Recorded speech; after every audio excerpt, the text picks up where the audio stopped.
Hi friends, இன்றைக்கி என்ன video பார்க்க போகிறோன்னா, என்னடா இவ ஒரே சாமியாக காமிச்சிக்கிட்டு இருக்கா அப்படின்னு நீங்கள் நினைப்பீங்க.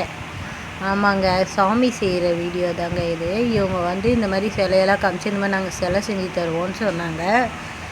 எப்படி செய்வீங்க அப்படின்னு கேட்டால், நீங்கள் வெங்கல பொருள் கொடுத்தீங்கன்னா வெங்கல சிலை செஞ்சு தருவோம், அலுமினிய பொருள் கொடுத்தீங்கன்னா அலுமினிய சிலை செஞ்சு தருவோம், நீங்கள் எந்த டிசைன் எந்த சாமி கேட்குறீங்களோ அந்த சாமி அதுக்கேற்ற மாதிரி நாங்கள் செஞ்சு தருவோம்னு சொன்னாங்க. சரி செஞ்சு பார்க்கலாமே அப்படி சொல்லிட்டு எங்கள் பக்கத்து வீட்டில் இருக்க ஒரு அக்கா செய்யலான்னு சொன்னாங்க. அவங்க வீட்டில் இருந்த 2 குண்டா எடுத்துகிட்டு கையில் கொடுத்தாங்க. இந்த அக்கா ஒரு குழி மாதிரி பறித்து அதில் இந்த மிஷின் மாதிரி வச்சு அதில் கறியை போட்டு நெருப்பு பற்ற வச்சு அதை பண்ண ஆரம்பித்தாங்க. அதுக்குள்ளே இந்த அலுமினிய பாத்திரத்தை நசுக்கி அதில் போட்டு மெல்ட் பண்ண ஆரம்பித்தாங்க. இந்த பக்கம் இந்த அண்ணா ஒரு பலகை மாதிரி இருக்குது, அதில் செம்மண்ணை ஃபில் பண்ணி அதுக்குள்ளே நமக்கு என்ன சாமி வேணுமோ டிசைன் வேணுமோ அதுக்கான டிசைனை உள்ளே ஃபில் பண்ணி அதை அந்த அச்சு வர வைக்கிறாங்க. கொஞ்சம் நேரம் கழித்து பார்த்தா அது தெரியுதுங்களா, இந்த மாதிரி அச்சு வர வச்சுட்டு அதில் ஒரு ஹோல்ஸ் போடுறாங்க. அந்த நம்ம மெல்ட் பண்ணுறோம்ல அதை அதில் ஊற்றுறதுக்காக இந்த மாதிரி ஹோல்ஸ் பண்ணிவிட்டு அந்த பக்கம் அந்த அக்கா மெல்ட் பண்ணுற ப்ராசஸ் பண்ணிகிட்டே இருக்காங்க. இந்த மாதிரி சிலையெல்லாம் நான் செஞ்சு இதுக்கு முன்னால் பார்த்ததில்ல. நீங்கள் பார்த்துருக்கீங்களான்னு கமெண்டில் சொல்லுங்கள்.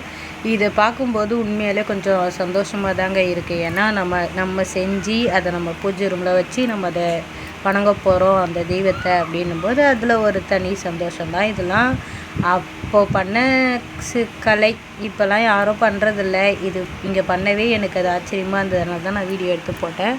அது மெல்ட் ஆகிடுச்சி. அப்புறம் பார்த்தா அந்த அண்ணா எடுத்து அந்த ஹோல்ஸில் ஊற்றிட்டாங்க. ஊற்றுனதும் அப்புறமா மேலேருந்து கொஞ்சோண்டு எடுத்துட்டு அதை ஓப்பன் பண்ணாங்க. ஓப்பன் பண்ணால் உள்ளே செம்ம சாமி வந்துடுச்சுங்க. இங்கே பாருங்கள், தெரியுதுங்களா? ஒரு முருகர் சிலையும் ஒரு விநாயகர் சிலையும் பண்ணியிருந்தாங்க. உண்மையிலே நல்லா தாங்க இருந்துச்சு, பரவாயில்ல, வாங்கலாம் தான், பிடிச்சிருந்தது. அந்த அக்கா அதை எடுத்து அதில் ஒரு லிக்விட் மாதிரி ஊற்றி அப்புறம் அதை பாலிஷ் போடுறாங்க. பாலிஷ் போட்டதும் கொஞ்சம் தகன்னு நல்லா பளிச்சுன்னு ஆகிடுது. அவங்க பார்த்திங்களா, அழகாக இருக்கா? இது தாங்க செஞ்சது. இது கருக்காதுன்னு சொல்கிறாங்க. அந்த மாதிரி வெங்கலம் பொருள் நம்மக்கிட்ட இருந்தால் வெங்கலம் ஊற்றியும் இதே போல் நம்ம செஞ்சுக்கலாம் அப்படின்னு சொன்னாங்க. உண்மையிலே இது நல்லா இருந்துச்சு. இது உங்களுக்கு பிடிச்சிருக்கான்னு நீங்கள் கமெண்டில் சொல்லுங்கள்.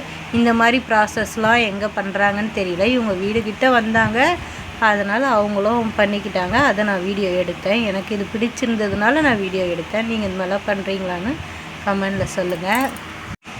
கடைக்கு போனால் சிலையாக வாங்கி வச்சு கும்பிடலாம். இருந்தாலும் நம்ம வீட்டில் இருக்க பொருளை வச்சு நம்மளே செஞ்சு அதை கும்பிடும்போது அது ஒரு விதமான தனி சந்தோஷம்தான். அதனால தான் இந்த மாதிரி பண்ணாங்க. அதுக்கப்புறம் அதில் கொஞ்சோண்டு பேலன்ஸ் இருந்தது. அதை ஏன் வேஸ்ட்டு பண்ணணும் அப்படி சொல்லிட்டு அவங்க திரும்பவும் இன்னும் 2 செஞ்சு தர முடியுமா அப்படி கேட்டாங்க. சரி ஓகே, அது கூட இன்னும் கொஞ்சம் பொருள் போட்டு செஞ்சு தரேன்னு சொல்லிட்டு 2வது ஒரு குட்டி சரஸ்வதியும் ஒரு குபேரசாமியும் செஞ்சுருந்தாங்க. அதுவுமே நல்லா சூப்பராக வந்திருந்தது. நம்ம எப்படி விநாயகர் சதுர்த்திக்கு விநாயகர் சிலை செஞ்சு வச்சு வாங்கி வச்சு சாமி கும்பிட்றோமோ அதே மாதிரி இவங்க அலுமினியத்துலேயும் வெண்கலத்துலேயும் அதுக்கான சாமியை செஞ்சு நமக்கு சிலையாக தராங்க. இப்போ நம்ம எல்லாருமே படிச்சுட்டு ஆஃபீஸ் அந்த மாதிரி தான் போகிறோம். இந்த மாதிரி சிலை செய்கிறவங்களாம் இருக்காங்களான்னா கொஞ்சம் குறைஞ்சிட்டே தான் வராங்க. அந்த மாதிரி நிலமையில இவங்க இன்னமும் இந்த ப்ராசஸ் பண்ணிகிட்ருக்காங்க. உண்மையிலே இது பார்க்குறதுக்கு ரொம்ப சந்தோஷமாக தான் இருந்துச்சு. ஒரு சிலையுமே பார்க்கும்போது நமக்கு எல்லா சிலையுமே செய்யணும், நம்ம வீட்டில் வாங்கி வைக்கணும் அப்படி தான் இருந்துச்சு. எல்லா சாமி சிலையுமே பார்க்குறதுக்கு அழகாக இருந்துச்சு. எனக்கு ரொம்பவே பிடிச்சிருந்துச்சு. அதனால தான் இந்த வீடியோ எடுத்து போட்டிருந்தேன். உங்களுக்கும் இந்த வீடியோ பிடிச்சிருந்ததுன்னா லைக் பண்ணுங்கள், ஷேர் பண்ணுங்கள், சப்ஸ்கிரைப் பண்ணுங்கள். இன்னொரு வீடியோவில் பார்க்கலாம். இந்த சாமி சிலைலாம் எப்படி இருந்துச்சுன்றதையும் நீங்கள் கமெண்டில் சொல்லுங்கள்.